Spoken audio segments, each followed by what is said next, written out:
1927 সাল কলকাতা চ্যাপলে রোডের পাশে একটা দোতলা বিলাসবহুল ইংরেজ অফিসারের বাড়ি।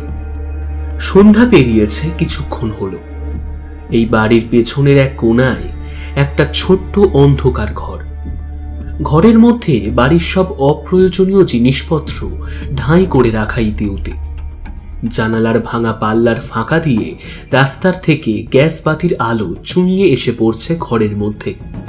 আর সেই আলোতেই দেখা গেল ঘরের মাঝে বসে আছে এক নগ্ন নারী মূর্তি। হাঁপড়ের মতো ওঠানামা করছে তার বুক। একটা চাপা আতঙ্কের ছাপ তার চেহারাতে স্পষ্ট। তার ঠিক পায়ের কাছে একটা ছোট্ট জীব অন্ধকারে মিশে দাঁড়িয়ে আছে। তার চোখগুলো সবুজ কাঁচের মার্বেলের মতো চলচল করছে অন্ধকারের মধ্যে। হঠাৎই বাইরে থেকে এক পুরুষের কাতর আর্তনাদ কানে এলো সেই নারী মূর্তির। আর সাথে সাথেই তার চোখের সামনে ভেসে উঠল 2 বছর আগের ঘটনাগুলো পরপর। ইংল্যান্ডের এক দরিদ্র পরিবারের মেয়ে লরেন্স। জন্মসূত্রে এমন এক পরিবারে সে বেড়ে উঠেছে যেখানে গুপ্তবিদ্যার চর্চা ছিল তাদের জীবনের এক অংশ।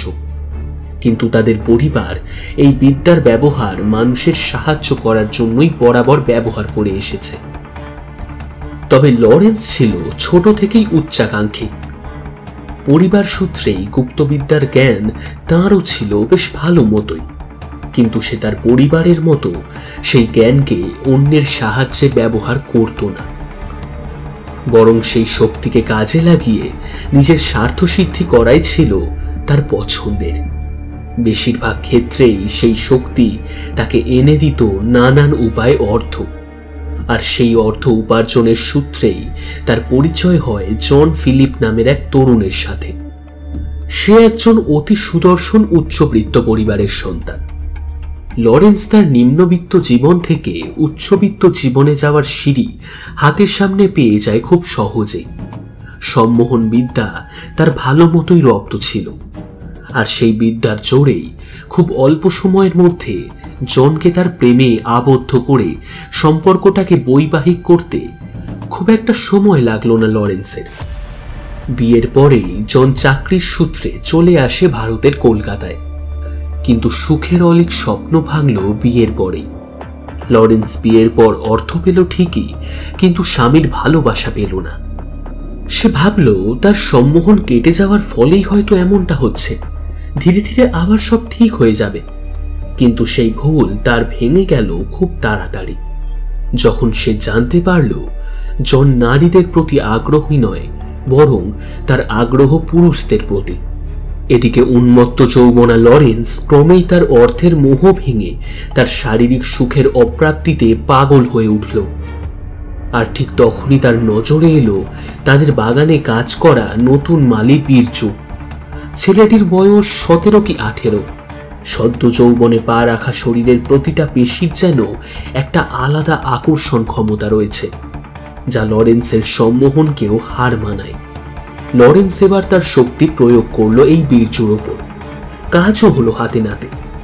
কিছুদিনের মধ্যেই বীরচু লরেন্সের পায়ের কাছে লুটিয়ে পড়ল, ঠিক যেমন তার কালো পোষা বিড়াল মিকি। এরপর বেশ কিছুদিন সকলের চোখের আড়ালে চলল তাদের উদ্দাম বর্ণ শারীরিক খেলা। কিন্তু সত্যি তো বেশি দিন চাপা থাকে না। কানাঘুষো চলতে লাগলো এদিক ওদিক। কথাটা জনের কানও এড়ালো না।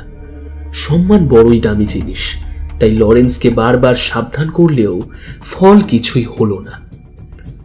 এমনই একদিন জন তাদের হাতে নাতে ধরতে ফাঁদ পাতল। কোনো এক পার্টিতে যাওয়ার নাম করে সে লুকিয়ে রইল বাড়ির আশেপাশেই। সুযোগ পেয়েই লরেন্স আর বীরচু মেতে উঠল তাদের আদিম প্রবৃত্তিতে। আর সেই সুযোগের অপেক্ষাতেই ছিল জন। হাতে নাতে ধরল তাদের। বন্দুক হাতে আর 2 জন বিশ্বস্ত অনুচর নিয়ে সে এসে পৌঁছালো নিজের শোয়ার ঘরে। সেখানে তখন কামনার আগুনে লরেন্স আর বীরচু মত্ত। হঠাৎ জনের আবির্ভাব তারা দুঃস্বপ্নেও চিন্তা করেনি। তাদের কোনো রকম কিছু বুঝে ওঠার আগেই বীরচুকে পাকড়াও করল তারা। আতঙ্কে কোনো রকমে পাশ কাটিয়ে লরেন্স ঘরের বাইরে এসে পালায় বাড়ির পিছন দিকে। কিন্তু জন আর লরেন্স দুজনেই জানে এই বাড়ি থেকে এখন আর বেরোনো সম্ভব নয়। জন আগেই বেরোবার সমস্ত পথ বন্ধ করে দিয়েছে। আজ তাদের মৃত্যু অবশ্যম্ভাবী। বাড়ির পিছনের একটা অব্যাহত ঘরে এসে প্রবেশ করল লরেন্স। এই ঘরটিতে লরেন্স প্রায় আসে সকলের চোখের আড়ালে, কারণ এখানেই চলে লরেন্সের গুপ্তবিদ্যা। লরেন্স সেই ঘরের মাঝেই একটা লাল সিঁদুর দিয়ে আঁকা বৃত্তের মধ্যে আড়াআড়ি ছেদ করা দুটো ত্রিভুজের সামনে বসে পড়ল।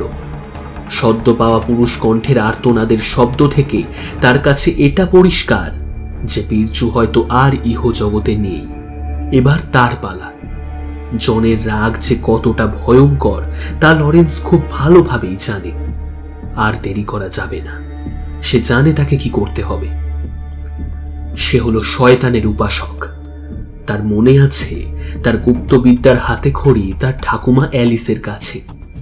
গুপ্তবিদ্যা শেখার সময় তার ঠাকুমা মিকি নামের এই কালো বিড়ালটি তাকে দিয়েছিলেন আর বলেছিলেন, শোনো লরেন্স, এই বিড়াল কোনো সাধারণ বিড়াল নয়।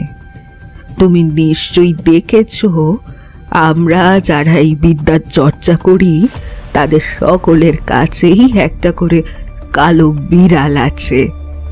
এদের যেমন অপশক্তিকে চেনবার ক্ষমতা অনেক বেশি, তেমনি বিপদে পড়ে অপঘাতে প্রাণহানির সম্ভাবনা অবধারিত মনে হলে নিজের আত্মা এর মাধ্যমে পৃথিবীতে রেখে দেওয়া যায় অনন্তকাল। শুধু তার কিছু নির্দিষ্ট বিধি আছে। সেই বিড়ালের অনন্তকাল বেঁচে থাকতে, বা বলা ভালো তোমার আত্মা সেই বিড়ালের মধ্যে অনন্তকাল বেঁচে থাকার জন্য প্রয়োজন হবে নির্দিষ্ট সময় পর পর একটি করে মানুষের শরীরের সম্পূর্ণ রক্ত। তাও তার নিতে হবে তারই সম্মতিতে। শুনতে অসম্ভব লাগলেও এটাই কিন্তু একমাত্র উপায়। লরেন্স জানে ঠাকুমা অ্যালিস এসব বিদ্যায় পারদর্শী ছিলেন। সাথে তিনি ভবিষ্যৎও দেখতে পারতেন অসম্ভব নির্ভুলভাবে।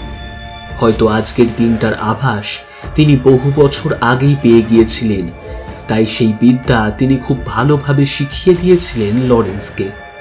প্রতিটা খুঁটিনাটি জিনিস হাতে ধরে শিখিয়েছিলেন তিনি লরেন্সকে। তখন লরেন্স বোঝেনি ঠাকুমা এতটা গুরুত্ব দিয়ে এই বিদ্যা তাকে কেন শেখাচ্ছে, যেখানে এই বিদ্যা হয়তো তার সারা জীবনে কখনোই কাজে আসবে না। কিন্তু এখন সে বুঝতে পারছে সেদিনের সেই গুরুত্বের কারণ। আজ সময় এসেছে ঠাকুমার শেখানো বিদ্যার প্রয়োগ ঘটাতে, নিজের আত্মাকে এই পৃথিবীতে রেখে দেওয়ার। ইতিমধ্যেই সে ওই বিধির বেশ কিছু উপাচার শুরু করে দিয়েছে। আর ঠিক তখনই দরজায় জোরে ধাক্কা পড়ল। লরেন্স বুঝল আর সময় নেই। এই দরজা বেশিক্ষণ বাইরে থাকা 3 ইংরেজকে আটকে রাখতে পারবে না। সে হাতে ধরা ছুরিটা এবার সজোরে বসিয়ে দিল নিজের হৃৎপিণ্ড বরাবর। আর তারপরে বুকের বাম দিক থেকে উষ্ণ শোণিত ধারা ফিনকি দিয়ে বেরিয়ে এলো তার সমস্ত শরীরকে ভিজিয়ে। তীব্র যন্ত্রণায় দাঁতে দাঁত লেগে যাচ্ছে, চোখের সামনে ক্রমে অন্ধকার হয়ে আসছে, কিন্তু সে থামল না। পায়ের কাছে বসে থাকা কালো বিড়াল মিকিকে এবার সে 2 হাতে চেপে ধরল। তারপর হাতের কঠিন চাপে ছোট্ট বিড়ালটার গলায় জোরে চাপ দিতেই সেটা মৃত্যুর কোলে ঢলে পড়ল কিছুক্ষণের মধ্যেই। আর তারপরেই ঘটল সেই অদ্ভুত ঘটনা। লরেন্স মৃত বিড়ালটাকে তার বুকের ক্ষতস্থানে ধরা মাত্রই বিড়ালটা লরেন্সের বুক থেকে ঝরে পড়া রক্ত চেটে চেটে পরম তৃপ্তিতে খেতে লাগলো। মাত্র কয়েক মুহূর্ত, আর তার মধ্যেই লরেন্সের শরীরের প্রায় সব রক্ত সে শুষে নিল। সেই মুহূর্তেই দরজা ভেঙে ঢুকে এলো জন ও তার 2 সঙ্গী। কিন্তু ভেতরে এসে দেখতে পেল লরেন্সের নিথর লাশ। আর ঠিক সেই সময় একটা কালো বিড়াল অন্ধকারে মিশে তাদের পাশ কাটিয়ে বেরিয়ে পড়ল পৃথিবীর বুকে সকলের অজান্তেই।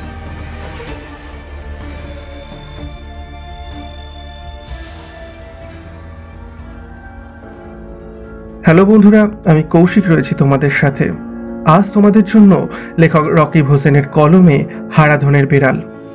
রকিব হোসেন, যার লেখা দুটি গল্প টারবারো ও চিন্তন গ্রন্থা তোমরা ইতিমধ্যেই আমাদের চ্যানেলে শুনেছ এবং অনেক ভালোবাসা দিয়েছ। খুব সম্প্রতি লেখকের বই গল্পগুলো অলৌকিক প্রকাশ পেয়েছে। বইটি সংগ্রহের বিশদ বিবরণ রইল ডেসক্রিপশনে। আর আজকের গল্পটা ভালো লাগলে লাইক, শেয়ার, কমেন্ট ও সবার আলাদা করে বললাম না, ওটা তোমরা করে দিও। আর হ্যাঁ, সাবস্ক্রাইব করতে কিন্তু একদম ভুলো না। তবে চলো শুরু করা যাক আজকের গল্প হারাধনের বিড়াল।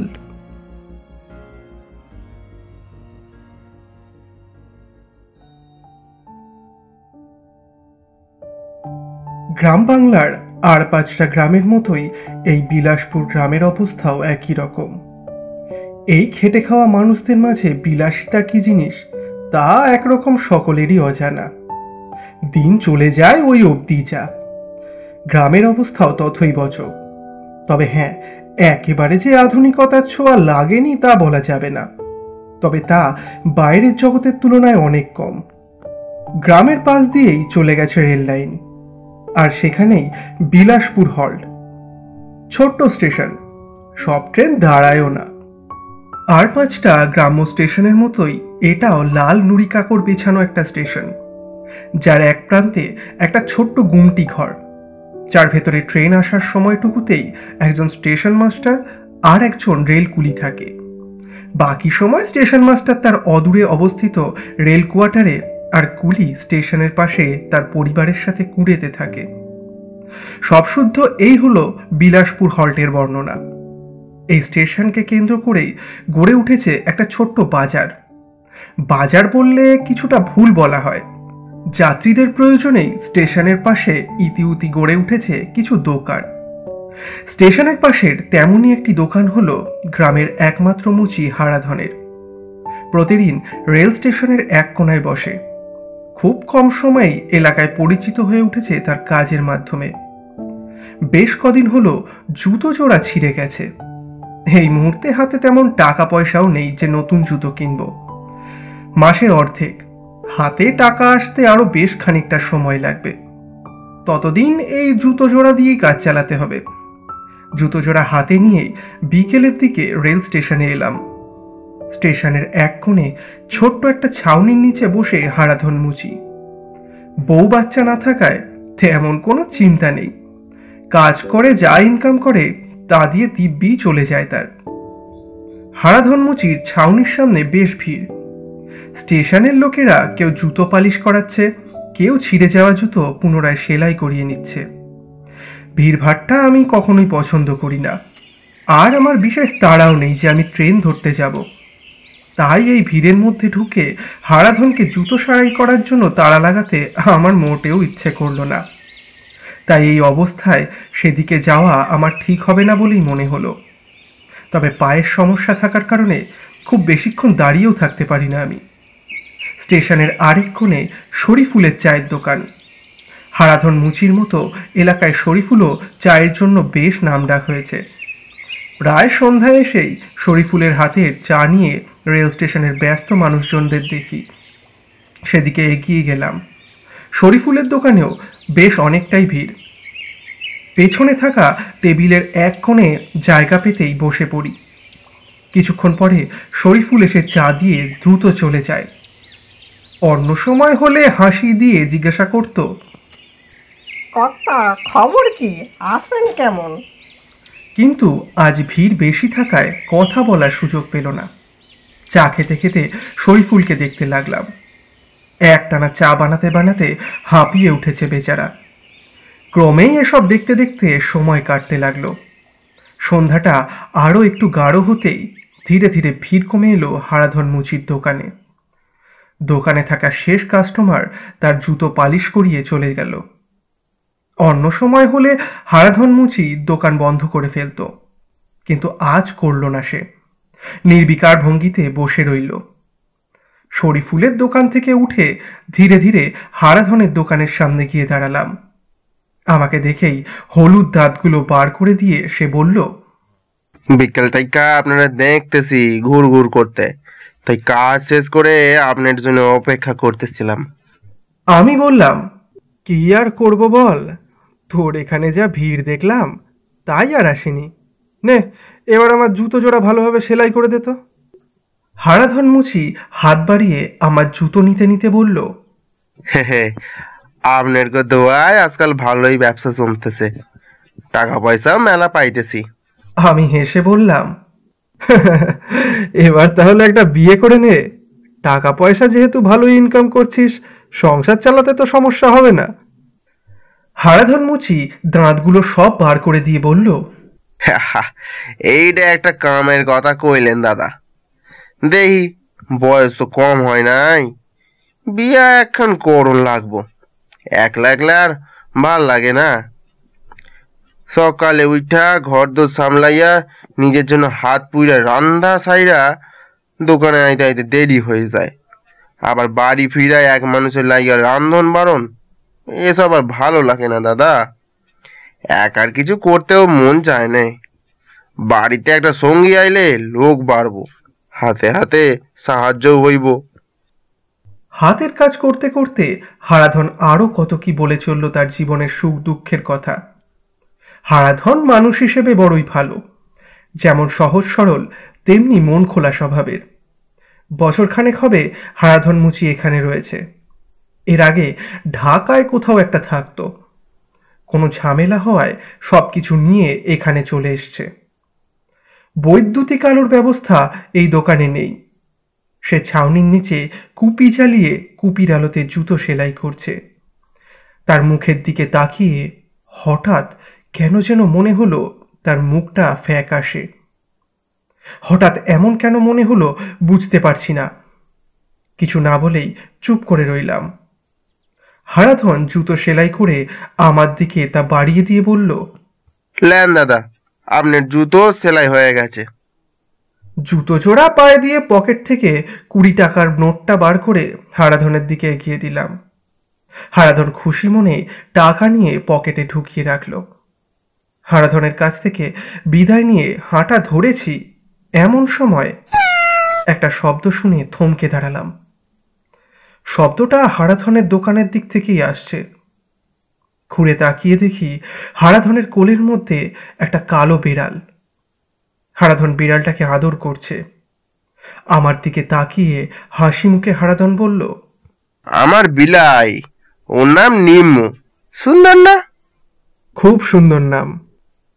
বলেই আমি আবার হাঁটা ধরলাম।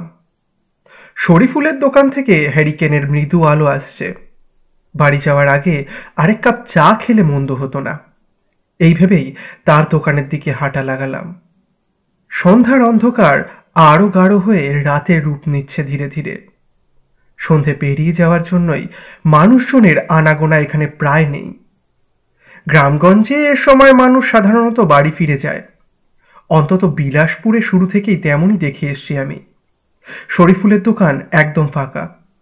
সন্ধ্যের পরে যাত্রীবাহী ট্রেন আর বিশেষ নেই, তাই এই সময়ের পরেই রেল স্টেশনে মানুষ তেমন একটা আসে না। আজও আর কোনো ট্রেন নেই, তাই প্ল্যাটফর্ম পুরো ফাঁকা। শরীফুলের দোকানে এসে চায়ের অর্ডার দিলাম। শরীফুল চা বানাতে বানাতে বলল, কর্তা, হারাধন মুসির পিল্লাইটা দেখছেন? আমি বললাম, দেখলাম তো, বিড়ালটার নাম নাকি নিম্মু। হ কর্তা, হ্যাঁ ওইটার নাম রাখছে নিম্মু। শরীফুল এসে চা দিতে দিতে বলল, কেমন আছেন কর্তা? তখন মেলা কাস্টমার থাকায় আপনারা জিগাইতে পারি নাই। এই তো রে শরীফুল, ভালোই আছি। তা তুই কেমন আছিস? সব কেমন চলছে? শরীফুল তার কুশল সংবাদ দিয়েই দোকানের এক কোণে ডাই করে রাখা চায়ের কাপ বাসন ধুতে লেগে গেল। আর সেই বাসন ধুতে ধুতেই তার নানান সুখ দুঃখের গল্প করতে লাগলো। ও কথাগুলো একটানা আমার উদ্দেশ্যে বলে চললেও সেগুলো আমার কানে বিশেষ আকর্ষণ করছিল না। যেন ওর কথাগুলো আমার কানকে ছুঁয়ে বেরিয়ে চলে যাচ্ছিল উদ্দেশ্যহীনভাবে। চায়ের কাপে চুমুক দিতে দিতে হারাধন মুচির দিকে তাকালাম। সে এখনো বিড়ালটাকে আদর করছে। আমি শরীফুলকে বললাম, শরীফুল, আজকে হারাধন মুচির চেহারাটা দেখেছিস? কেমন ফ্যাকাশে। এর আগে তো এমন কখনো দেখিনি। শরীফুল বলল, না কর্তা, আইজ আর ওইদিকে যাওয়ানোর সুযোগ পাই নাই। আর ওর চেহারা তো ওরকমই থাকে সবসময়। আমি আর অযথা কথা বাড়ালাম না। আমার মনের মধ্যে একটা অদ্ভুত অনুভূতি হতে লাগলো। আমি চা শেষ করে উঠে দাঁড়ালাম। চায়ের দাম হিসেবে শরীফুলের দিকে 5 টাকার নোট বাড়িয়ে দিয়ে বললাম, একটু খোঁজ নিয়ে দেখিস তো হারাধনের কিছু হয়েছে কিনা। শরীফুল টাকাটা হাতে নিয়ে বলল, আইস্তা কর্তা, ফেরনের সময় আমি খবর নিম্নে। বাড়ির পথে হাঁটতে হাঁটতেই হারাধনের কথা ভাবতে লাগলাম। গত 1 বছরে কখনো তার চেহারা এমন দেখিনি। দেখে মনে হলো চেহারা থেকে রক্ত সরে গেছে। আমি যতদূর জানি হারাধনের তো কোনো রোগও নেই, তাহলে এমন হলো কেন? এই কয়েকটা প্রশ্ন মাথায় বারবার ঘুরপাক খেতে লাগলো। এই চিন্তা এতটাই প্রবল হয়ে আমার মাথার ভেতরে তাণ্ডব করতে লাগলো যে রাতে তেমন একটা ঘুমও হলো না। ঘুরে ফিরে হারাধন মুচির ফ্যাকাশে চেহারা চোখের সামনে ভাসতে লাগলো। বুঝতে পারলাম হারাধন মুচির এমন রক্তশূন্যতার কারণ না জানা পর্যন্ত আমি শান্তি পাব না। এভাবেই কোনো ক্রমে রাতটা কাটল। সকাল হতেই বেরিয়ে পড়লাম স্টেশনের উদ্দেশ্যে। গতকাল হারাধনের কালো বিড়ালটাকে দেখার পর থেকেই আমার ভিতরে কেমন একটা অস্থিরতা কাজ করছে। প্রথমে সেই অস্থিরতাকে হারাধনের প্রতি চিন্তার কারণে ভাবলেও ক্রমেই সেই অস্থিরতা হারাধনকে ছাপিয়ে সেই বিড়ালের জন্য হতে লাগলো। আমি কোনো কালেই বিশেষ পশু পাখি প্রেমী নই, তাই এমন একটা প্রাণীর কথা দিনরাত আমার মাথার ভেতরে তাণ্ডব চালানোর কথাও নয়। কিন্তু কালো বিড়ালটাকে দেখার পর থেকেই কেন জানি না খালি ওই মিশকালো জন্তুটার কথাই বারবার ঘুরে ফিরে মাথার মধ্যে চলছে। শুধু মনে হচ্ছে সেই মিউ মিউ ডাকটা কানের মধ্যে বারবার বেজেই চলেছে, যেন কত শত কোটি বিড়াল এতদিন আটকে ছিল আমার মাথার ভেতরে। তাদের স্বগোত্রীয় বন্ধুটিকে দেখেই তাদের এতদিনের ঘুম ভেঙে গেছে, আর তারাই এখন একটানা ডেকে চলেছে আমার মাথার ভেতরে।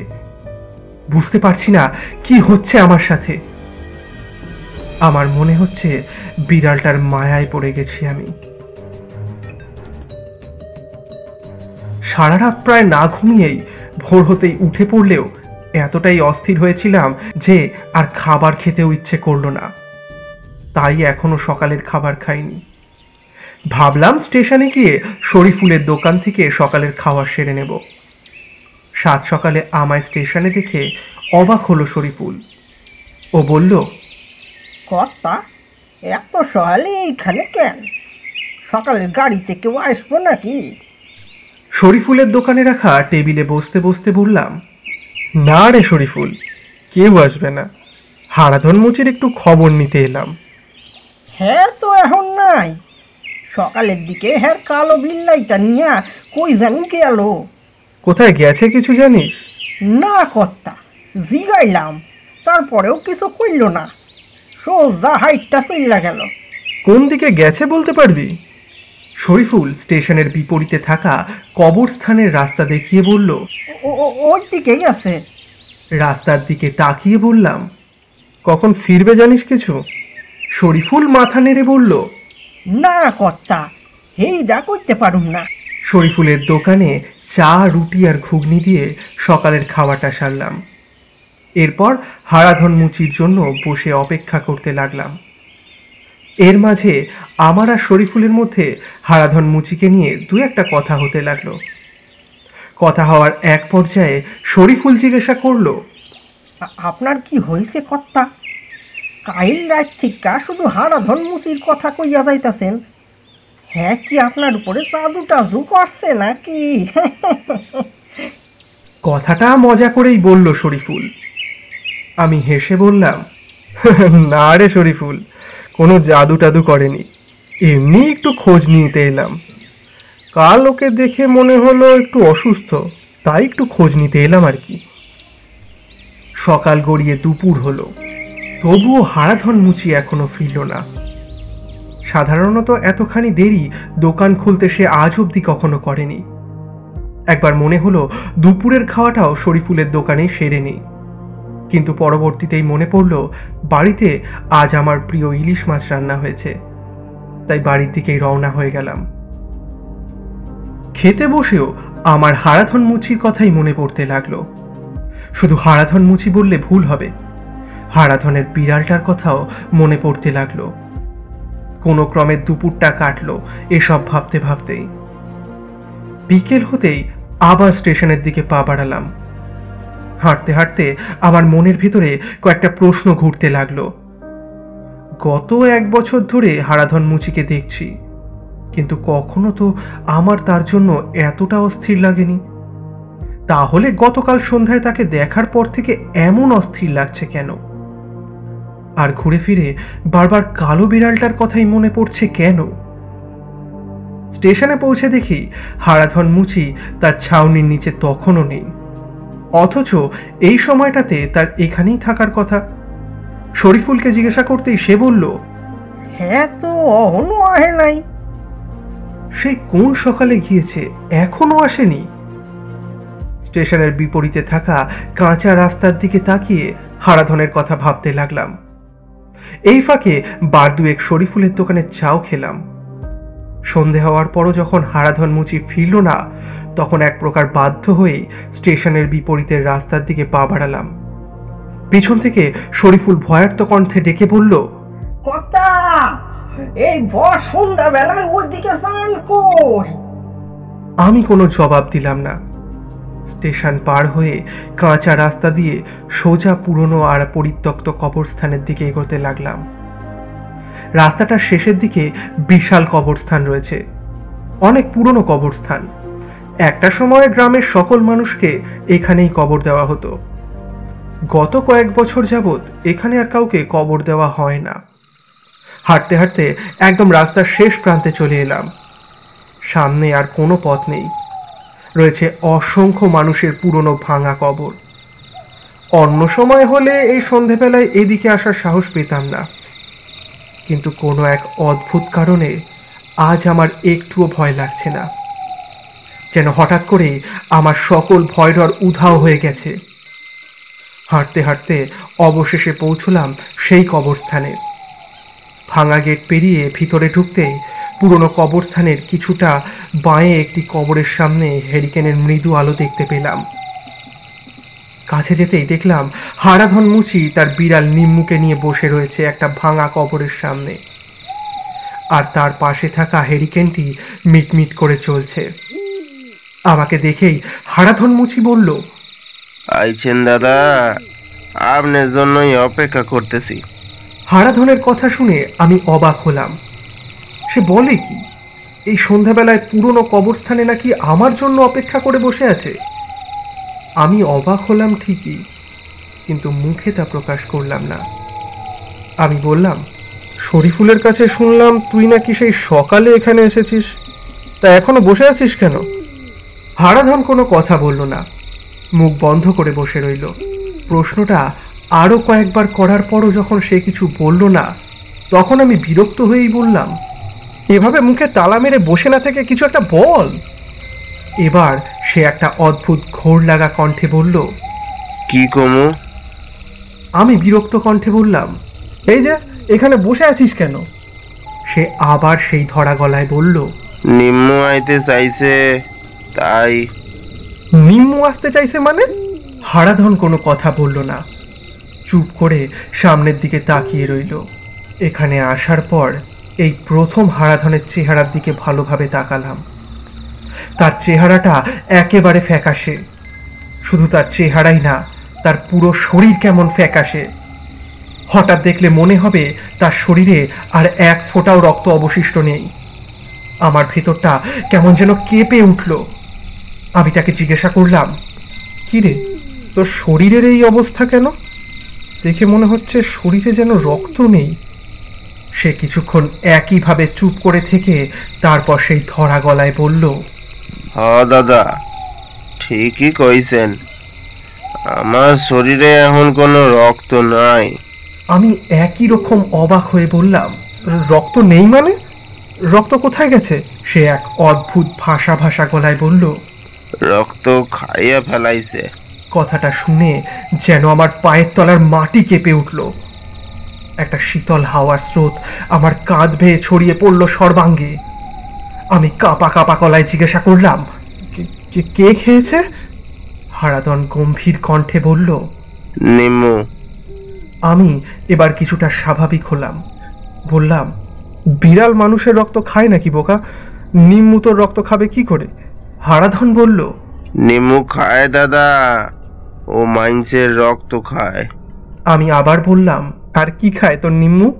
হারাধন একইভাবে বলল, আর কিছু খায় না। আমি জিজ্ঞাসা করলাম, আর কিছুই খায় না? হারাধন বলল, না দাদা, মাইন্সের রক্তই ওর একমাত্র খাওন। আমি এবার কৌতূহল বশতই জিজ্ঞাসা করলাম, তা কই পেলি তোর এই নিম্মুকে? হারাধন কিছুক্ষণ চুপ করে থেকে বলল, এইখানে দাদা, এই ভাঙা কবরে। সামনে থাকা ভাঙা কবর দেখিয়ে দিল সে। হারাধনের চোখের দিকে তাকিয়ে দেখি তার চোখ দুটো লাল বর্ণ ধারণ করেছে। বুঝতে পারলাম সে নেশা টেশা করেছে, তাই এমন উল্টো পাল্টা বকছে। একটা বিড়াল কি করে কারো রক্ত খাবে? হারাধনকে বললাম, তুই তো কখনো নেশা টেশা করিস না, আজ নেশা করলি কেন? হারাধন কোনো কথা বলল না, চুপ করে রইল। ইতিমধ্যেই গাঢ় অন্ধকারের চাদর ঢেকে ফেলেছে চারপাশ। চারিদিকে কেমন একটা চাপা নীরবতা বিরাজ করছে। দূরে কিছু শেয়ালের বুক ফাটা আর্তনাদ কানে এলো। রাত বাড়ছে, আর এখানে দেরি করাটা ঠিক নয়। আমি উঠে দাঁড়াতে দাঁড়াতে বললাম, চল রে হারাধন, এবার ফিরে যাওয়া যাক, অনেক রাত হয়েছে। হারাধন বলল, আমনে যান দাদা, আমি যাবো না। আমি অবাক হয়ে বললাম, যাবি না কেন? হারাধন চুপ করে রইল। এমনিতেই নেশা করা লোক আমার একদম পছন্দ না। এবার মহা বিরক্ত হয়ে ধমক দিয়ে বললাম, দেখ, তুই নেশা করেছিস, এখন পাগলামো করিস না, যা বলছি শোন, চল ফিরে যাই। হারাধন একই রকম ভাবলেশহীন মুখে বলল, আমি যাইতে পারুম না দাদা। অবাক হয়ে জিজ্ঞাসা করলাম, কেন পারবি না? সে আবার চুপ করে রইল। আমি বললাম, যেতে পারবি না, ঠিক আছে, চল, আমি তোকে নিয়ে যাচ্ছি। সে গম্ভীর গলায় বলল, না দাদা, আপনি যান, আমি আর যাবো না। কেন যাবি না? দোকান খুলতে ভালো লাগে না? লাগে। তাহলে কেন যাবি না? কারণ আমি আর বাইসা নাই দাদা, আমি আর বাইসা নাই। কথাটা বলেই হঠাৎ বাতাসের মতো চোখের সামনে থেকে উধাও হয়ে গেল হারাধন। যেন বাতাসেই মিশে গেল সে। সাথে সাথে চাপা আতঙ্কে আমার মেরুদণ্ড দিয়ে ভয়ের একটা শিহরণ খেলে গেল। যেন এক মুঠো বড় কুচি আমার শিরদাঁড়া বরাবর নেমে গেল। একটা বিদ্যুৎ তরঙ্গ খেলে গেল আমার সর্বাঙ্গে। সারা শরীর পাথরের মতো ভারী হয়ে উঠল আমার। কিন্তু মাথার মধ্যে কে যেন বারবার বলে উঠল, পালা পালা, এখানে থাকলে মৃত্যু নিশ্চিত। ভয় বোধহয় মানুষকে আলাদা করে শক্তি যোগায়। এতক্ষণ যে শরীর পাথরের মতো শক্ত আর ভারী হয়েছিল, মুহূর্তের মধ্যেই কোথা থেকে কোন এক অদ্ভুত শক্তি শারীরিক সব প্রতিকূলতাকে কাটিয়ে দিল। এক রাশ আতঙ্ক খালি আমায় বলতে লাগলো, পালা পালা, তাড়াতাড়ি পালা এখান থেকে, এক্ষুনি পালা। ভাঙা কবরের পাশে পড়ে থাকা হেরিকেনটা আর বিড়ালটাকে নিয়ে দৌড় দিলাম। প্রাণপণ ছুটতে ছুটতে অল্প কিছুক্ষণের মধ্যেই শরীফুলের দোকানের সামনে এসে পৌঁছলাম। আমাকে পাগলের মতো দৌড়ে আসতে দেখে ছুটে এলো শরীফুল। তাকে কিছু বলার আগেই জ্ঞান হারিয়ে ফেললাম। সকালে চোখ খুললাম যখন, তখন আমি বাড়িতে। কাল রাতে নাকি শরীফুল আর কয়েকজন মিলে আমায় অচেতন অবস্থায় বাড়ি দিয়ে গেছে। সকালে জ্ঞান ফেরার পর একটু ধাতস্থ হয়েই আবার শরীফুলের দোকানে চা খেতে গেলাম। দোকান তখন ফাঁকাই ছিল। একবার চা নিয়ে এসে শরীফুল আগ্রহী মুখে আমার সামনে এসে বসল। আমি তার কৌতূহল বুঝতে পেরে রাতের ঘটনা শরীফুলকে সব খুলে বললাম। সব শুনে শরীফুল চোখ বড় বড় করে যা বলল, তাতে আমার মেরুদণ্ড দিয়ে আরও একবার ভয়ের শিহরণ বয়ে গেল। শরীফুল বলল, আজ সকালবেলা কবরস্থানের মধ্যে একখান পুরানো কবরের পাশে হারাধনের লাশ পাইছে পুলিশ। হেরা কয় রক্ত শূন্যতায় হারাধন মারা গেছে। পুলিশের ধারণা কেউ বা কারা সিরিঞ্জ দিয়া কিভাবে জানি কোনো ধরনের উপায়ে হারাধনের শরীর থেকে সমস্ত রক্ত বার কইরা নিছে, আর তাতেই হারাধনের মরণ হইছে। এসব শোনার পর আর ওখানে বসতে ইচ্ছে হলো না। কোনো রকমে টলতে টলতে বাড়ি ফিরে এলাম।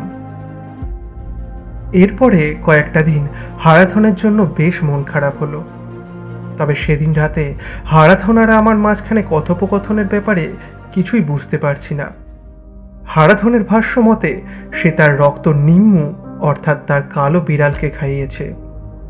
সে এও বলেছে বিড়ালটা শুধু মানুষের রক্তই খায়, অথচ গত কিছুদিন ধরে বিড়ালটা আমার কাছে দিব্যি রয়েছে। অন্য সব বিড়ালের মতো মাছের কাঁটা, দুধ এগুলো খেয়েই ওর চলছে। তাহলে হারাধন কি মিথ্যে বলেছে, নাকি নেশার ঘরেই ছিল তাই মন গড়া কিছু গল্প বলেছে সে? একবার মনে হলো হারাধনের সঙ্গে হওয়া কথোপকথন সম্পূর্ণই আমার মনের কল্পনা, কিন্তু কিছুক্ষণ পরেই মনে প্রশ্ন জাগলো, তাহলে শরীফুল অজ্ঞান অবস্থায় আমাকে বাড়ি আনলো কি করে? এরপর কেটে গেছে আরও কিছুদিন। হঠাৎই বেশ কিছুদিন ধরে নিম্মু কিছুই মুখে দিচ্ছে না। চাইতেই সেটাই মুখ থেকে সরিয়ে নেয়। বেশ কয়েকবার দুধের বাটিও ফেলে দিয়েছিল। হঠাৎ করে বিড়ালটা খাওয়া দাওয়া বন্ধ করে দিল কেন বুঝতে পারছি না। এসব ভাবতে ভাবতেই টেবিলের ওপরে ফল কাটছিলাম। অন্যমনস্ক হয়ে কাজ করার জন্যই ছুরিতে আচমকা হাত লেগে হাতের খানিকটা অংশ কেটে গেল। সাথে সাথে রক্তের উষ্ণ তরল ধারা বেয়ে পড়তে লাগলো। এমন সময় হঠাৎই নিম্মু ঘরের কোণ থেকে দৌড়ে এসে আমার হাতের ক্ষত জায়গাটা চাটতে লাগলো। চাটতে চাটতে গড়িয়ে পড়া রক্ত পরম তৃপ্তিতে খেতে লাগলো সে।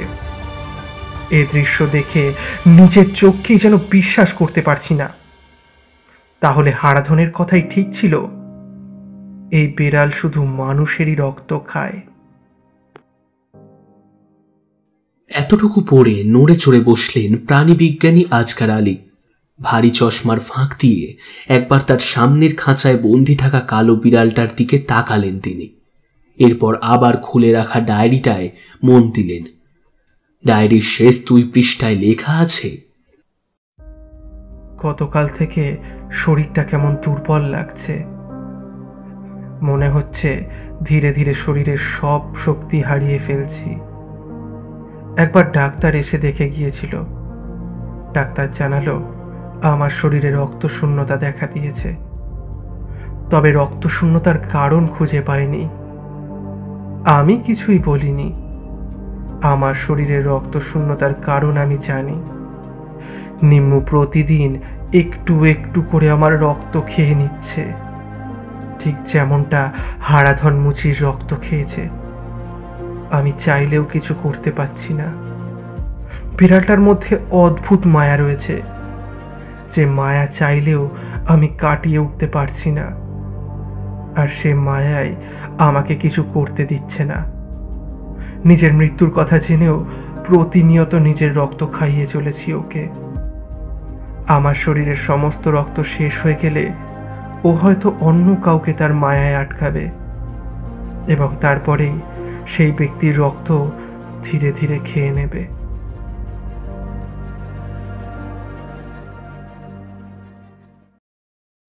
ঝট করে ডায়েরিটা বন্ধ করে ফেললেন আজকার আলী, আর চোখে তাকালেন তার সামনে থাকা খাঁচায় বন্দি কালো বিড়ালটার দিকে। সত্যি কি বিড়ালটার মধ্যে এমন অদ্ভুত কিছু আছে? ডায়েরিটায় এরপর আর কিছুই লেখা নেই।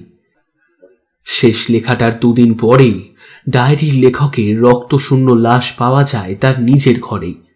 লাশের পাশে বসে মিউ মিউ করছিল কালো বিড়ালটা। পুলিশ বিড়ালের মুখে রক্ত দেখে খাঁচায় বন্দি করে তাকে পাঠিয়ে দেয় প্রাণী বিশেষজ্ঞ আজকার আলীর কাছে। এর ঠিক 2 দিন বাদে থানা থেকে এক কনস্টেবল এসে আজকার আলীকে ডায়েরিটা দিয়ে যায়। এবং সেই সাথে বিড়ালটার মধ্যে আদেও এমন কোনো প্রবৃত্তি আছে কিনা সেটা পরীক্ষা করতে বলে। খাঁচা থেকে বিড়ালটাকে বের করলেন আজকার আলী। এরপর কোলে তুলে আদর করতে লাগলেন। এমন একটা নিরীহ বিড়ালের নামে এমন অদ্ভুত কথা শুনে নিজের কাছে কেমন যেন লাগছে তার। উনি বিড়ালটাকে পরীক্ষা করে দেখেছেন। এই বিড়াল অন্য সব বিড়ালের মতো নিতান্তই নিরীহ একটি প্রাণী। মুখে যে রক্ত দেখে পুলিশ বিড়ালটাকে এখানে পাঠিয়েছিল, ওই রক্তটা ইঁদুরের রক্ত ছিল। বিড়ালটাকে আবার খাঁচায় বন্দি করে রেখে বাড়িতে চলে এলেন আজকার আলী। খাওয়া দাওয়া সেরে বিছানায় শুতে গেলেন। এপাশ ওপাশ করতে করতে অনেকটা সময় পার হয়ে গেলেও তার ঘুম এলো না।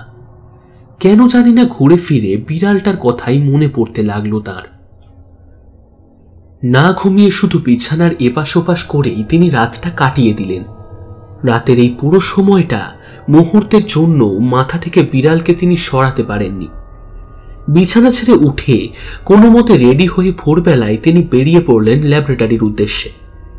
এত সকালে আজকার আলীকে দেখে ল্যাবরেটরির সিকিউরিটি গার্ড অবাক হলেও কিছু বলল না। ল্যাবের গেট খুলে গিয়ে বসল নিজের জায়গায়।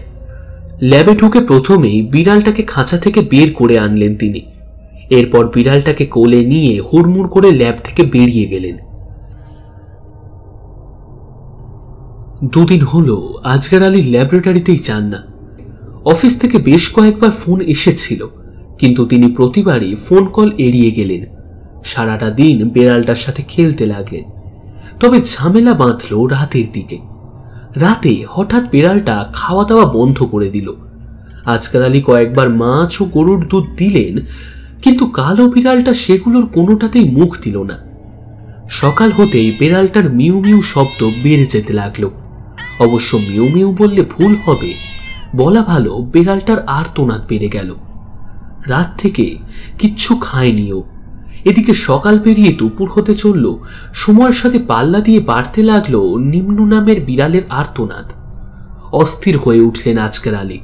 বিড়ালটার আর্তনাদ আর সহ্য করতে পারলেন না তিনি। কিছু দিলেও খেতে চাইছে না।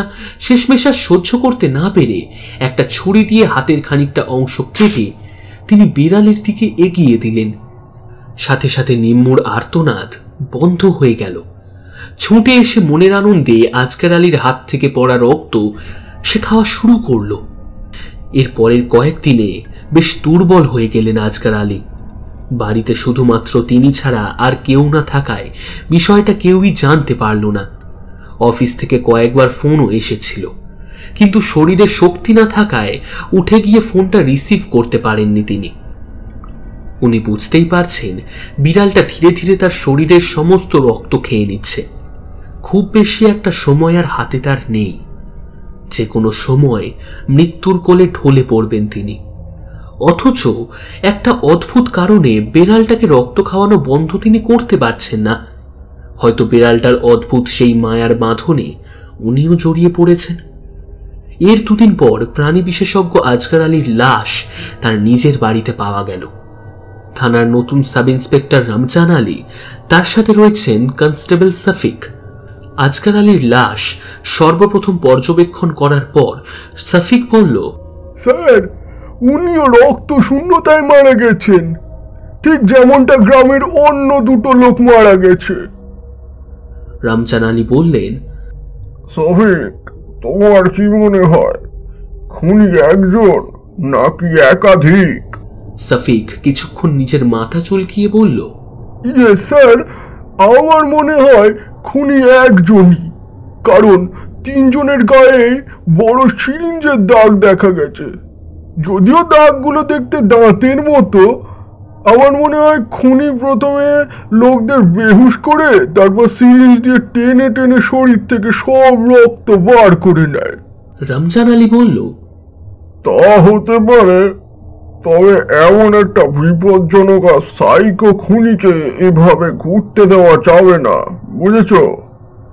আচ্ছা স্যার। লাশটাকে পোস্টমর্টমের জন্য পাঠিয়ে দিয়ে দরজার দিকে পা বাড়ালেন এসআই রামচান। হঠাৎ এমন সময় পেছন থেকে একটা বিড়াল মেউ মেউ করে উঠল। ঘুরে তাকিয়ে দেখলেন একটি কালো রঙের বিড়াল মায়া ভরা দৃষ্টিতে তার দিকে তাকিয়ে রয়েছে। রামজান আলী বিড়ালটাকে ডাকতেই তার কাছে ছুটে এলো সেটি। মুহূর্তেই বিড়ালটাকে ভালো লেগে গেল তার। বিড়ালটাকে কোলে তুলে নিয়ে ধীরে সুস্থে হাঁটতে লাগলেন থানার নতুন সাব ইন্সপেক্টর রামজান আলী। এতক্ষণ আপনারা শুনছিলেন লেখক রকিব হোসেনের কলমে হারাধনের বেড়াল। তাহলে কেমন লাগলো গল্পটা? ভালো লাগলে কিন্তু অবশ্যই ভিডিওটিকে লাইক করুন, শেয়ার করুন বন্ধুদের সঙ্গে এবং কমেন্টে জানান আপনাদের মতামত। আর যারা এখনও সাবস্ক্রাইব করেননি তারা তাড়াতাড়ি সাবস্ক্রাইব করে বেল আইকনটা প্রেস করে দিন আমাদের আগামী গল্পের নোটিফিকেশন সবার আগে পাওয়ার জন্য। আজকের গল্প পাঠে আমি কৌশিক এবং শুভম, অন্যান্য চরিত্রে রূপম, খুশি, কৌশিক, আবহতে ইয়ন। খুব শীঘ্রই আবার দেখা হবে নতুন কোনো গল্প নিয়ে। ততক্ষণ সঙ্গে থাকুন, গল্পে থাকুন।